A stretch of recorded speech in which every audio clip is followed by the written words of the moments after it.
টাকা দেবো কিনা, টাকা দেবো কিনা, টাকা দিচ্ছি ঘুমোলে হবে না, টাকা টাকা দোকানে যাবো। আরে ভাই সকালে ব্রেকফাস্টে স্কুলে দেবো তো, টাকা দাও এবার। এবার বলো কি বলবো, কোনো বক্তব্য আছে না আমার? আরে বক্তব্য আছে, নাটক করো না, তুমি টাকা দেবে কিনা সেটা বলো। আরে ভাই টাকা তো দাও, টাকা দিয়ে আবার শুয়ে পড়ো। আমি সকালবেলা যেহেতু স্কুলে ব্রেকফাস্টের জন্য আমি টিফিনের যেটা এগুলো লাগবে, দই লাগবে, সুজি লাগবে, ওইগুলো লাগবে, 100 টাকা দাও, আমি এগুলো নিয়ে এসে রাখি, কারণ সকালবেলা আবার স্কুল দাও। না তুমি কি কি বলতে চাও, টাকা নেই তোমার কাছে? হ্যাঁ না তোমার টাকা নেই,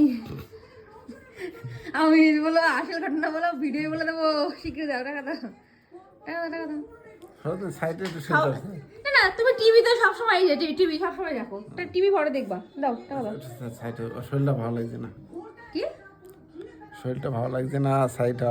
না না না তুমি টাকা দেবে না সেটা বলো, তোমার টাকা দেওয়ার পরে তোমার শরীর খারাপ হয়, তুমি শুয়ে থাকবে না, ডিউটি যেতে হবে না, ডিউটি থেকে যাবে, ডিউটি যেতে হবে না, টাকা টাকা তোমার ডিউটি যেতে হবে না। শোনো শোনো, তুমি হাতটা চিমটি কাটছো কেন?